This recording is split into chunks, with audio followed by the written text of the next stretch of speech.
মাথায় টুপি পরে একজন মুসলিম যুবক মসজিদের গম্বুজ ভাঙছে।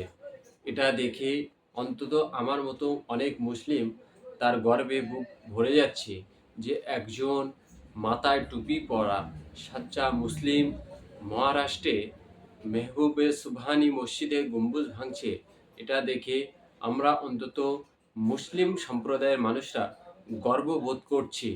তার কারণ হলো মসজিদ ভাঙার পরেও এবং আমরা নিজেরা ভাঙার পরেও গর্ববোধ করি এই জন্যই যে মহারাষ্ট্র হাইকোর্ট এবং মহারাষ্ট্র পৌরসভার অর্ডারে একটি মসজিদ সরকারি জায়গায় চলে এসেছিল কিছুটা অংশ, 2 ফুটের একটু বেশি অংশ সরকারি জায়গায় চলে আসার পরে সেখানে মসজিদ কর্তৃপক্ষ তারা নিজেরাই সেই মসজিদটাকে ভেঙে নিয়েছে।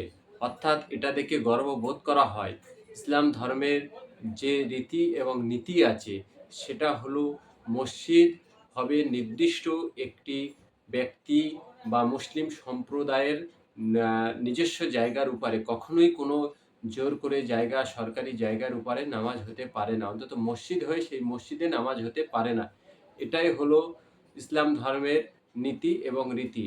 সেই সূত্রে ধরে যে মসজিদটি মেহবুবে সুবহানি মসজিদটি সরকারি জায়গায় চলে এসেছিল, আসার ফলে সেই অংশটিকে ভেঙে নিয়েছে। এটা থেকে আমরা মুসলিমরা গর্ববোধ করি এবং মহারাষ্ট্রের ওই সমস্ত মুসল্লি এবং নামাজিদেরকে আমরা অত্যন্ত গর্বের সঙ্গে স্মরণ করব যে তারা এরকম মসজিদকে নিজেরাই ভেঙে নিয়েছে সরকারের বুলডোজার চালানোর আগে।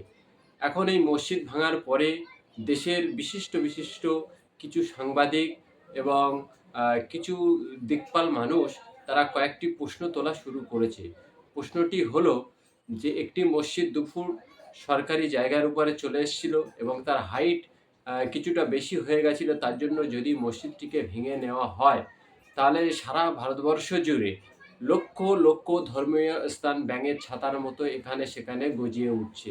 আপনারা খেয়াল করবেন, বিভিন্ন হাইওয়ে ধরে চলে যাবেন, হাইওয়ের ধারে বিভিন্ন জায়গায় ধর্মীয় বিভিন্ন উপাসনালয় ব্যাঙের ছাতার মতো গজিয়ে উঠছে যে কোনো সময় বিভিন্ন সময়।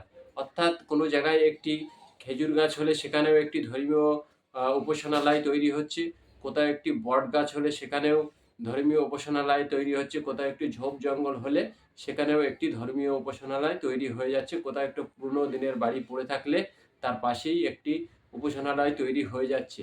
এখন এই উপাসনালয়গুলো সম্পূর্ণরূপে সরকারি জায়গার উপরে গড়ে উঠছে এবং এই উপাসনালয়গুলো যখন কংক্রিটভাবে তৈরি হচ্ছে এবং যখন রাস্তা বা যাতায়াতের সম্প্রসারণের করার জন্য সরকার ব্যবস্থা নিচ্ছে, এগুলো বাধা হয়ে দাঁড়াচ্ছে।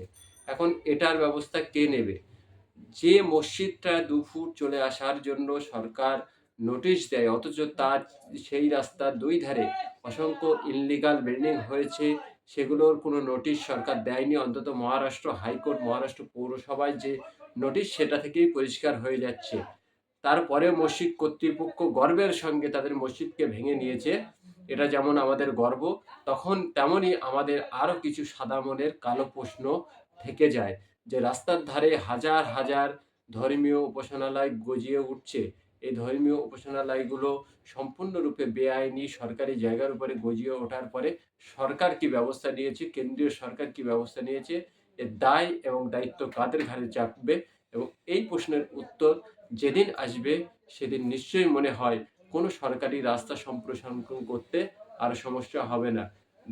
নিজের ধর্মের প্রতি আস্থাশীল এবং অপর ধর্মের প্রতি শ্রদ্ধাশীল, এটাই হলো ধর্মের মূল কথা। অতএব আমরা অবশ্যই আমাদের ধর্মের প্রতি আস্থাশীল, অপর ধর্মের প্রতি শ্রদ্ধাশীল, কিন্তু কখনোই কোনো ধর্মীয় স্থান সরকারি কাজে বাধা হয়ে দাঁড়াতে পারে না।